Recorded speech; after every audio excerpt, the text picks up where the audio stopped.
There are so many social media platforms to choose from that most business owners focus their time and attention on one or two.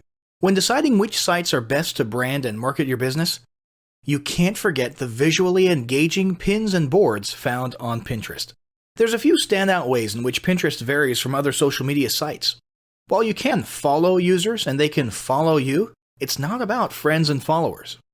Instead, it's about generating instant access to engaging visual imagery and informative pins regarding any and every area of interest. These pins can be added to a user's personal boards for future reference. Anyone can access any other user's pins by the category or keywords related to the pin. While each pin can have a bit of text or even a URL, the goal here is not the "here's where I am and what I'm doing" topic of most social media platforms. Instead, a relevant comment regarding the post and what it represents is standard. Most importantly, unlike Facebook and Twitter where your post's peak engagement is rarely more than 5 days or a few hours, pins can continue to show up in search results indefinitely. Now, if you're inclined to stick with the major players like Facebook and Twitter, don't write off Pinterest until you take a closer look at the stats. First off, let's talk about the sheer size of your potential audience.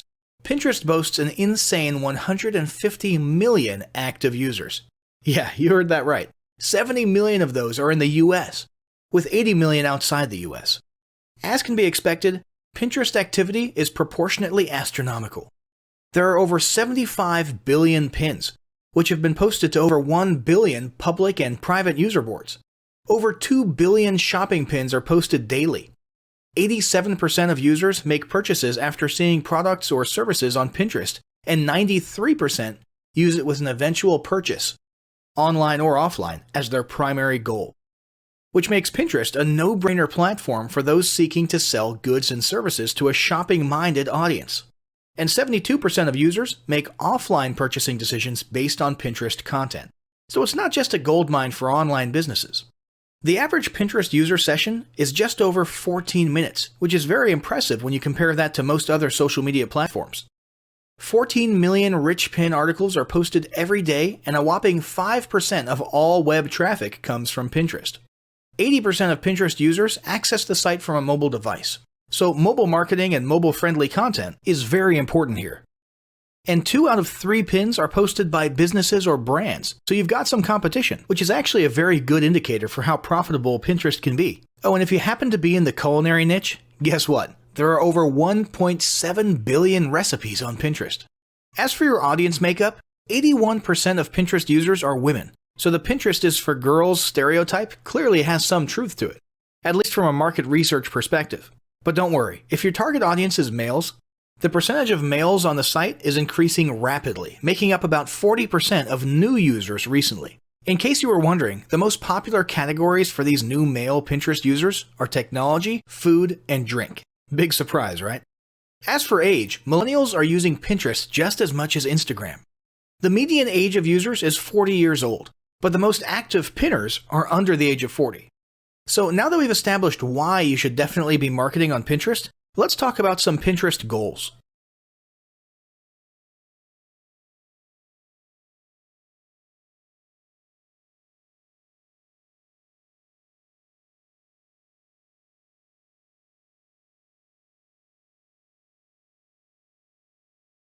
Establishing marketing goals is critical to the success of your Pinterest marketing. Countless entrepreneurs and businesses have set up a Pinterest presence, made a few posts, and then let it sit untouched for months or even years.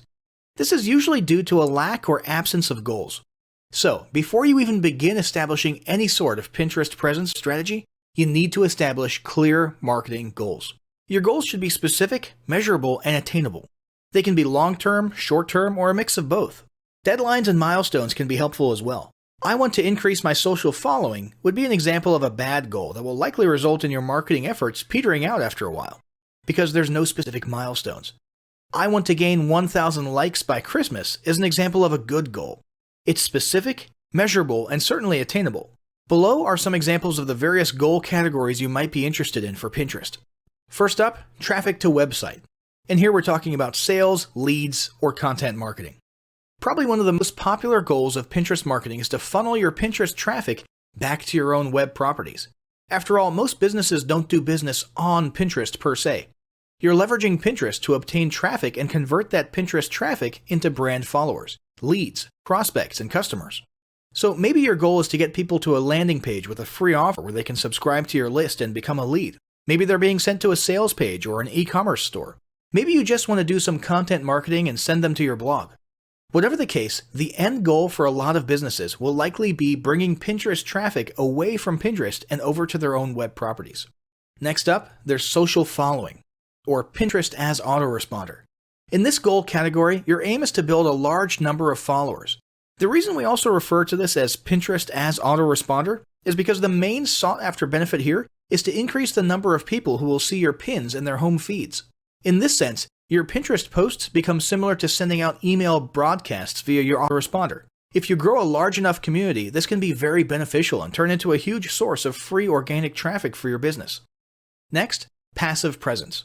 Some businesses might have purely passive goals. Simply being present and discoverable inside of Pinterest is a benefit that has wider appeal and greater utility than you may think. In many cases, a company's Pinterest presence might supersede or even totally replace what was once the role of a blog. Your business's name, logo, a short intro statement, and a link to your website can be found on your Pinterest profile. And depending on your audience, that might be where people are most likely to seek you out rather than your website.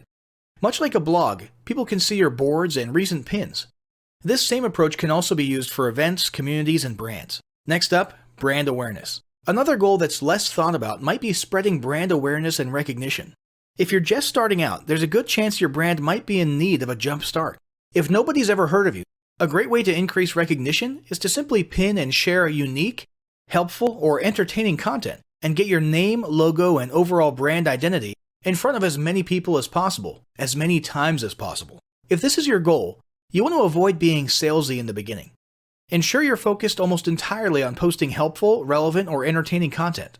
Next, there's expanding existing audiences. If you've already got an audience, your goal might be to make it bigger. This can be done via several social marketing methods. Pinning or repinning viral content, either curated or created by yourself, can lead to a huge increase in your Pinterest audience. Although creating your own viral content can be great, if you don't have time or the means to do so, you can simply leverage existing content that's already proven itself to be viral by curating or resharing it with your own comments or angle added to it. Also, a few humorous images and memes can't hurt either. Other ways to expand existing audiences can include contests, sweepstakes, and gamification. Assuming your offers and prizes are compelling enough, incentivized sharing can be very effective. Just ensure your methods are permitted by Pinterest's terms of service. After that, there's enhancing or repairing PR. This is a goal that any business can engage in. Non-sales related PR campaigns can include pinning photos or videos that foster positive value and goodwill, or even involvement in noble causes or social movements. On that last one though, be careful not to alienate half your prospects if the movement is too political or ideological. Did your business recently donate to a charity, or build a school in a third world country? Serve food at a local pantry? These are all things to pin about. These don't necessarily need to be about things that your business participated in. They can be content about general things like a heartwarming video about helping the poor or caring for the elderly. Special holidays like Christmas, Thanksgiving, or Mother's Day also present opportunities to leverage emotions, foster goodwill, and enhance your public relations. If necessary, PR repair can be done as well. If your business recently had a mishap or did something that caused negative PR, a campaign of PR enhancement like described above can work wonders in improving your public image. Last but not least, there's market research. This is a hugely beneficial goal of Pinterest marketing. If you're just starting your business or going down a new path, Pinterest can be an excellent place to learn more about your audience and your market. This can be done in a structured way by pinning to things like surveys and questionnaires, or in a less structured way by simply engaging with your audience, commenting, asking questions, and so on. Also, lurking or conversing in Pinterest boards related to your industry can teach you a ton about what your customers want and who they are. Beyond that, you can monitor your competitors' profiles and boards to see what their customers like and what they're complaining about, so you can adjust your business accordingly. Creating your own board and engaging within it is another great way to get a constant stream of market and audience data flowing into your business. Ultimately, your goal should be to come up with one or two ideal customer avatars that you can then base your marketing and product development on. All the goals you've learned about in this section require some sort of presence on Pinterest. So let's discuss how to start building that presence.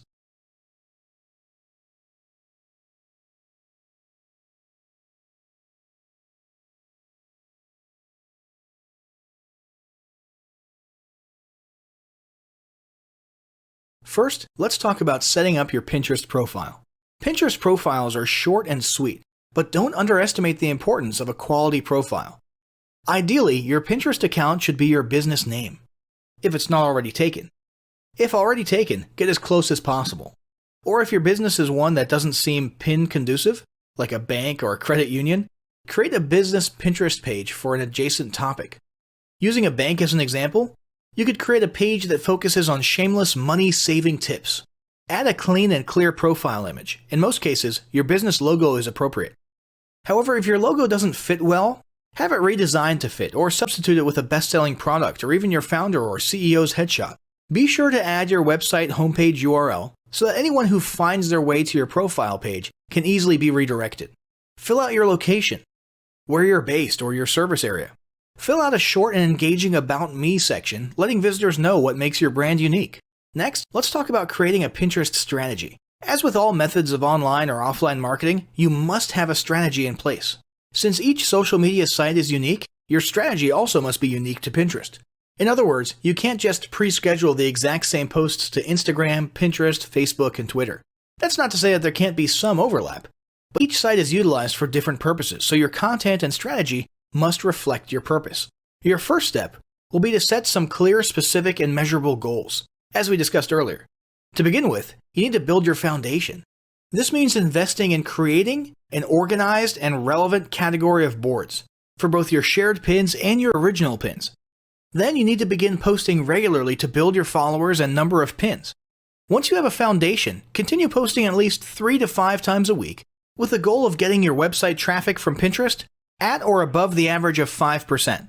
To determine the percentage of those who transfer from Pinterest to your website, landing page, or linked URL, you should set up Google Analytics. You can also use your preferred analytics software or view the analytics provided by Pinterest. Your page must be set up as a business account to view Pinterest analytics.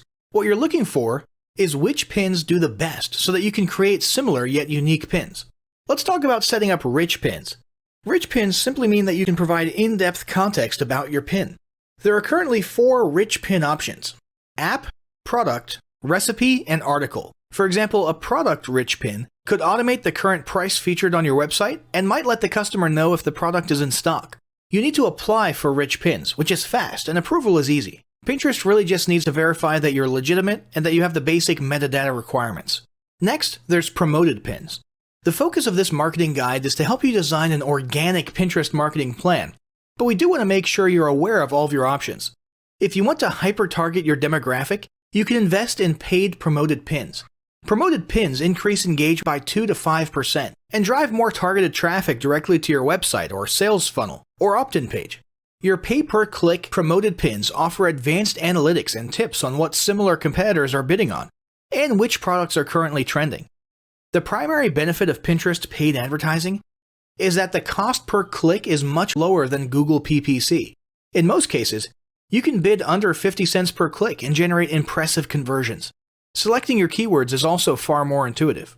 Now that we've talked a little bit about getting started on Pinterest, let's move on to Pinterest content ideas and best practices.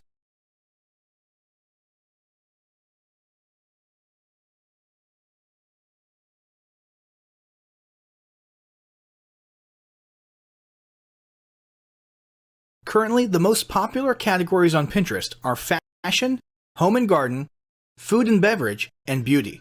These are just general categories which could easily be used on Pinterest to generate traffic for a limitless number of products and services. In most cases, this is a good fit for business-to-consumer advertising or B2C. But don't write off your business-to-business or B2B just yet. You just have to get strategic and creative. When looking to build your boards, and for original content inspiration, consider the following. Repins. Repinning is the fastest and easiest way to bulk up your boards. Your category boards should be designed to inspire or educate anyone who visits your site. Even though a pin is repinned, you can add your own unique comment. Just make sure the source is always clear. Next, let's talk about the importance of adding the Save Pinterest button or widget to your website. This will increase engagement on Pinterest by neatly organizing content on your site that visitors want to refer back to on their board of choice. Once saved to their board, the save has the potential to be repinned. How will they know that they can repin website graphics to their Pinterest account? When they hover over the image, the Pinterest Save button will populate. Now let's talk about quote cards. Quote cards continue to be one of the most effective pins out there. With the long list of user-friendly quote card generators, you don't even have to have graphics design skills to generate a pin worth sharing. This includes seasonal quotes, questions by industry professionals, and even original quotes and phrases relevant to your target audience. For example, 3 things only a nurse would understand. Next, recipes. Like we mentioned earlier when we were discussing statistics, there's over 1.7 billion recipes on Pinterest. Now, you don't want to post recipes if they're not relevant to your brand, product, or services, but if you're in any way related to food, health, beauty, fitness, or home, recipes can be a part of your mix. Next, there's infographics. Infographics come in many forms and are a visually engaging method of delivering fun facts, educational facts, product facts, or any information relevant to your primary target audience. Again, you can invest in infographic software to design your own. The great thing about infographics is that you can post them to Pinterest, your website, blogs, online content, and your other social media channels. You can even print them out for offline marketing purposes. These don't have to be the typical long-form infographics. They can just be a little square with 4 or 5 facts. Next, there's visually engaging imagery. If you're new to Pinterest, then now is the time to start browsing. What you're searching for is the quality of the photos that are performing well, the ones with lots of repins and comments. What you'll notice is that most of the posts look as though they're professionally photographed. You might not have the budget for professional photography, which is where do-it-yourself editing tools come in. Add a filter and adjust lighting, and you can make most photos look better. Just make sure your editing does not misrepresent the color of your product. Then there's casual product placement. Your photos and graphics need to accurately reflect your brand, but that doesn't mean your product needs to be front and center. In some cases, front and center might be the best way to go, but in most cases, not so much. For example, if you sell luxury interior paint, well, you can only have so many photos of your paint can, paint on the wall, brushes, or of painting in the act. So instead of, or in addition to those, why not post some photos of staged living rooms with your paint on the walls? Or let's say you sell fashion accessories. Your posts will get more action if you show stylish ladies sporting your fashions, as opposed to a ton of close-ups of your jewelry or handbags just laying down on a flat surface. Now let's talk about ratios for your pins. Pins that are too tall get cut off on mobile devices. And since 80% of users use mobile devices to browse Pinterest, you really don't want that. You can upload any size pin, but not all will reformat in the visually appealing manner that we're looking for. When it comes to ratios and designing your pins, keep these tips in mind. Profile photos should be 165 by 165. Your board cover image, 217 by 146. Tiny thumbnails will be 70 by 70. The aspect ratio for pins is 2 by 3 to 1 by 3.5. The maximum pixel width is 736 pixels, but you might want to aim closer to 600. Keep long pins like infographics at 736 by 2016. The ideal pin size is 736 by 1104 to 2016. Now that you have a better understanding of how to get started, you might be searching for a few best practices to make the most out of your new social media platform. Here's just a few. Number 1, follow and repin local business owners. Not competitors, but businesses you do business with, or that you're a personal patron of. Odds are they'll return the favor. Bonus points if you have a shared target audience. Number 2, start off with at least 6 boards that have at least 20 pins each. Set a goal to repin at least 5 per week to each board, and at least 3 original pins. Aim for no less than 10 boards total. Number 3, keep an eye on your competitors to see what they're doing and what works. The goal is not to copy, but gain inspiration. This includes businesses in the same industry, but in other service areas, even in other countries. Number 4, find ways to link back to Pinterest. Install the Pinterest Save widget to your website. Add your Pinterest URL to your monthly newsletter. Include it in your email signature. Or offer promo codes which can only be found by visiting Pinterest.